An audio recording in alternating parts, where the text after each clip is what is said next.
Oh my god, would you believe that? Looks like my background is filled up.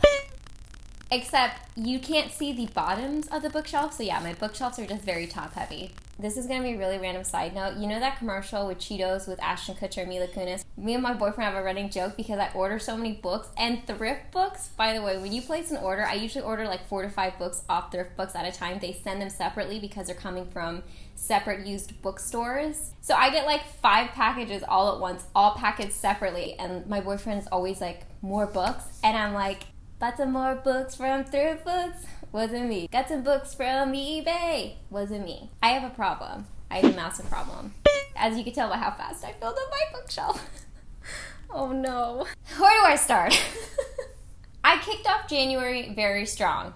And then February, I kind of went with my reading. February was just not the best reading month as far as like books I liked. I'm going to get into it because I'm going to be talking about what my goals initially were for the month of February, what happened, and also the books that I ended up reading for the month of February. So I did end up reading, I think, like 8 or 9 books, which is still a good number. I'm happy with that, and obviously I don't read for the number of books. I read for the quality of books, hence the issue that I'm having. First, let's talk about my goals for the month of February. So since February is the month of love, I wanted to read more romance books. Mind you, romance is typically not my genre. I don't love romance in TV or like movies. It's not because I don't appreciate love. It just has to be realistic for me to identify with.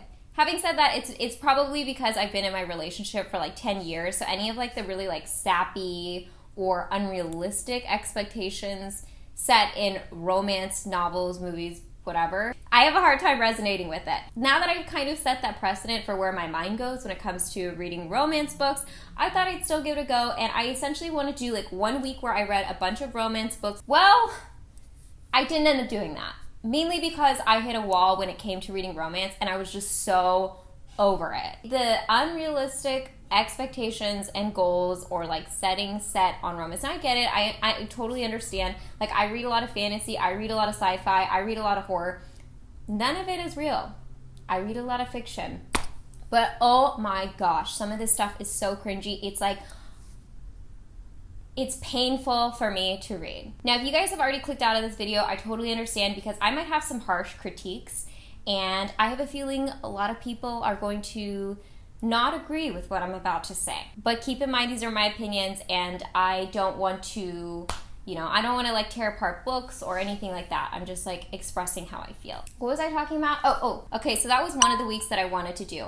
The following week, I wanted to have like a Tessa Dare week, but I definitely fell behind in some of my work because number one, I did get sick.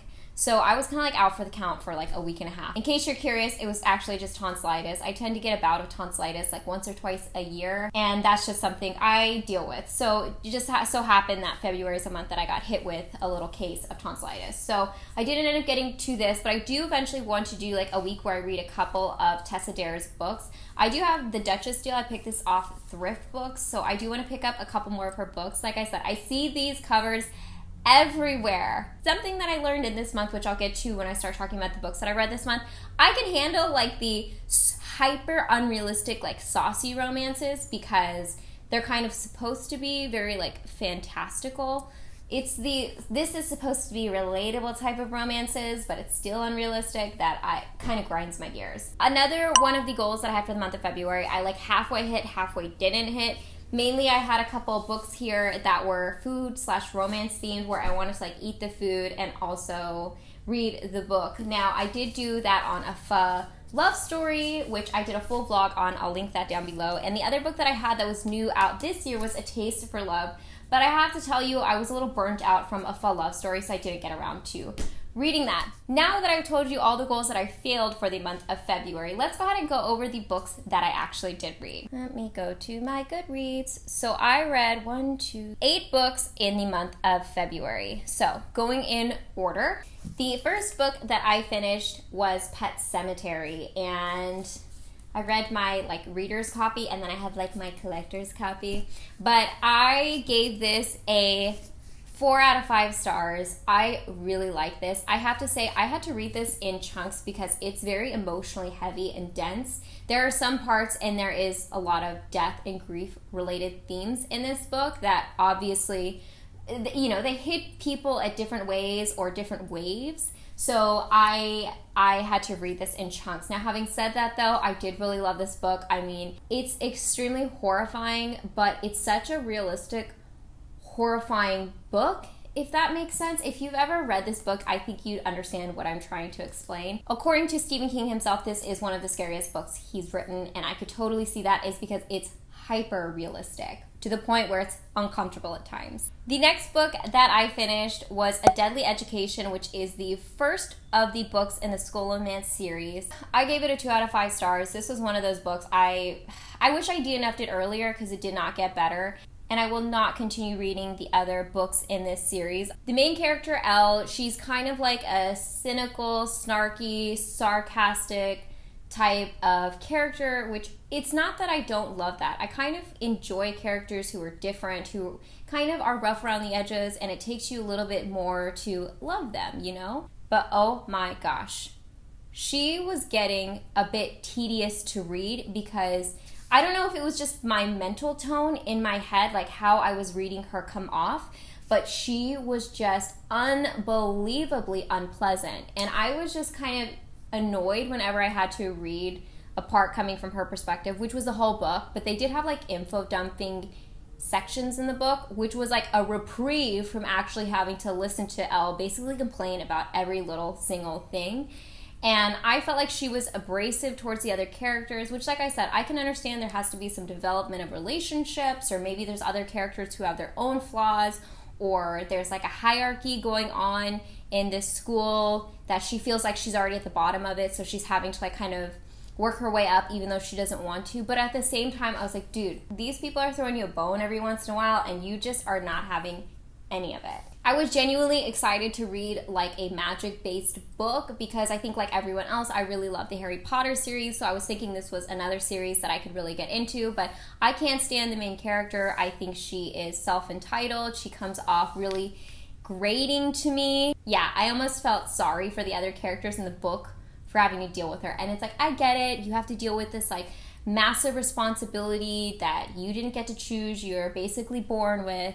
But at the same time, why must you take it out on everyone else? Jeez.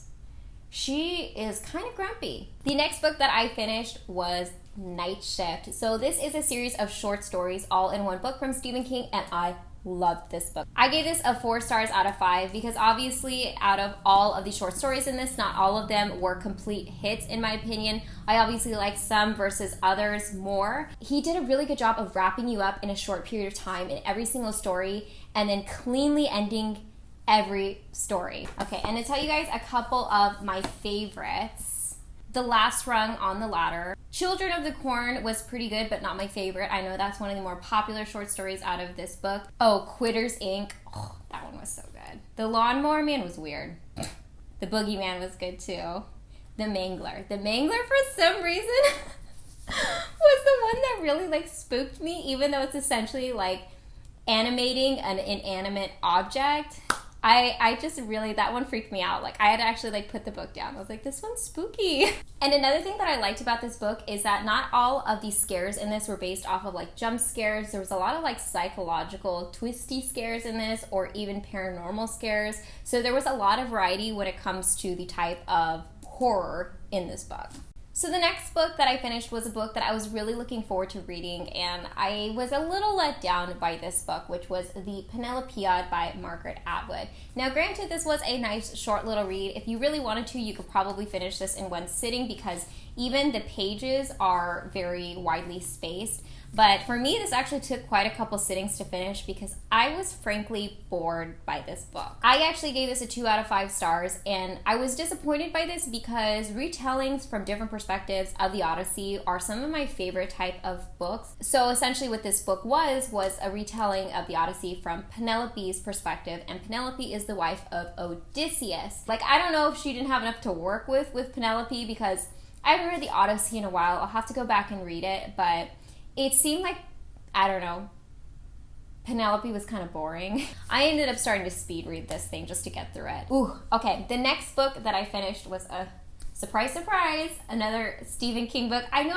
was like, I'm supposed to read a lot of romance for the month of February. I had to like tear myself away from Stephen King because I was like, Morgan, you have a mission. Well, I still couldn't help myself. So the next book that I read was The Dead Zone. So this is my reader's copy. This one is like my nice copy. So I'll hold up my nice copy. I love this book. This is honestly one of my favorite Stephen King books of the moment. I give this a 4.5 out of 5 stars. I said this in my Stephen King book haul, but one of my other like all-time favorite books of not only Stephen King, but of life is 11/22/63. And this had kind of similar parallels. I feel like Stephen King had the premise of 11/22/63 in his mind kind of brewing when he was writing this, because there is some relatable content, but this was still so good. Plight of the main character and all of the things and adversity he had to face. And in times it was kind of sad because he had this whole life and then he basically is in this traumatic car crash that, you know, he's in a coma for a couple years and his life moves on past him while he's in that coma. It said he's never supposed to wake up, and then when he does, he kind of has these somewhat psychic abilities. And so it's just so interesting to see how those psychic abilities affected his life and how he'd interpret them. This one was really good. It's a fairly quick read when it comes to Stephen King. If you're interested in that type of content, this one was really, really good. Honestly, I just grabbed this off my shelf because I was like, all right, I'll do this. This is like one of his earlier books, and I was blown away. So the next book that I read, I listened to on my Libby app, and it was Halfway to the Grave by Janine Frost. I gave this a 4 out of 5 stars, and like I said, these are the type of romances I probably enjoy the most. Now, I'm not going to lie, these are very, very steamy romance books, and I think the reason that I can tolerate a book like this more so than other books, like I said, is because they're not supposed to necessarily be the most realistic books. If you want some romance, boy, are you gonna get smacked in your face with romance, if you know what I mean. The premise behind this book is there's Kat. She's like half vampire, half human, and she is like a vampire slayer. I was actually reading a lot of people say it's evidently kind of similar to the concept of Buffy, which I never watched growing up. But anyway, so she's going around slaying vampires because that's her thing, and she's trying to basically avenge the trauma that's happened in her mother's life.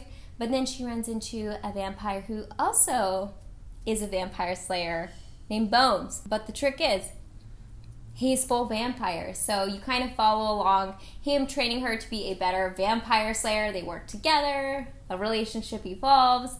But the whole issue is that her mom is very anti-vampire. I liked the book. I think I enjoyed it because not only was it saucy, but it also had a lot of action in it. So there was like enough to keep me interested outside of the whole romance itself. Okay, well, this next one, you might actually think I have a black heart. So this book I saw all over TikTok, social media. Everyone was recommending it because it's the most beautiful book ever. And it is The Sun Is Also a Star. Now, I read this book on my Kindle, which I'm glad because I didn't buy a copy. And I gave this a 2 out of 5 stars. Now, I actually didn't know going into this was going to be like a Korean guy and a Jamaican girl who like come together and have like a not only an interracial relationship, but it talks a lot about their background. So that I was pleasantly surprised and I really enjoyed. However, when I talk about unrealistic relationships and romance, this is the type of stuff that I'm talking about. I get it, it's young love. I think they're about like 17 years old in the book, and basically Daniel's getting ready to go to school. He's got a big interview coming up that his Asian parents are pressuring him to go to, and he's a poet, so he doesn't want to go down that route in life, but, you know, familial expectations. And then we have Natasha, who is going to be deported back to Jamaica because her father had an issue with a DUI, so they're going to get deported that night. So all in this one day, this time period, these two people fall in love, and it's like they have their first argument, they have their first like little makeup, then they have their first real like connection all in one day. Like I said, I get it, young love, sometimes things feel that way, but can you give it a week before you're talking about kids and marriage? I think why they were so adamant on like building that relationship right away is because they were kind of the answer to each other's big life issues. If we could be the answer for each other's issues, maybe then that would help my issue. So I think that was kind of like the whole universe connects type of thing. I don't know, I just found the dialogue really cringy. I was like, no one talks like this. I did like the ending. The main reason why I didn't give it less stars was because I actually liked the kind of info dumping that the author placed in between some of the chapters to kind of give some background behind not only some of the characters, but also some of the racial backgrounds behind both Daniel and Natasha. So I enjoyed those bits, but overall I despised their relationship. I didn't want to read any more about it. And I think I also had a higher expectation because I saw everyone love it so much. I was like, oh my gosh, I'm going to read about like a lovely young love, meet cute type of story. And then I was like, what is this? The last book that I read for the month of February was A Pho Love Story. This book actually released this year, so this is a brand new book. And like I said, I did do a full vlog of this where I essentially took you guys along with me to the Asian market, picked up the ingredients for a pot of pho, brought you guys back home, made the pot of pho, and read this book. So I'm kind of loving the idea of doing like food/book vlogs because who doesn't love reading and eating? It's kind of like the things that I'm good at. But long story short, I gave this a 3 out of 5 stars. This is a 400-page like YA romance book, and I did not feel like it had to be that long. Like honestly, you could jump in at like page 200 and just read it along, and then you would pretty much get the gist of the story. I didn't have any type of connection with the relationship between Bao and Lin. I thought it was pretty, I don't know. I'm like, why do you guys even like each other besides the fact that it's like the mystique of being from competing pho restaurants? It did get better at the end. The end had a little bit of a twist, kind of a murder mystery, but I wish they focused more on some of the racial stuff that the author started to broach on towards the end of this book. I thought that was really powerful writing, and I felt like that would have given this book a lot more substance, and I would have loved to seen a book talking about a lot of those issues, because she did talk a little bit about some of the characters' backgrounds with Vietnam or their family's background coming to the United States, as well as some of the racism that they face for being an Asian restaurant and having to serve non-Asian customers. I'm glad I read it. I'm glad I finished it. I don't know if I recommend it. Like, if you're okay with a really, really, really slow burn, then maybe you'd like it. It did have a lot of references towards Vietnamese dishes I've never heard of that I had to look up and check out. So don't read it while you're hungry is my warning. Alright guys, so I hope you enjoyed this video of me recapping my month of February in books, as well as like my goals, which I didn't hit. It's kind of why I don't do TBRs, even though I eventually do want to work up to TBRs. It's just, I'm the type of person, I'll like pick up a book and be like, alright, I'm ready to read this. I have a hard time like really planning my reading schedule. Let me know in the comment section down below if you guys are interested in some of the content that I mentioned, whether it's me reading a week of Tessa Dare, or if it's me doing another book/food vlog. I really enjoy doing those. Or if you guys have been enjoying my Stephen King content, I know it's been kind of heavy on that, but it's just genuinely what I've been enjoying at the moment. But I'd love to hear what you guys read in the month of February as well in the comments section. I do read, so I'll be looking out for that. As always, I hope you guys are happy and healthy, and don't forget to rate, comment, subscribe, share with your friends and family, hit that notification bell, and I'll see you guys in my next video. Bye guys!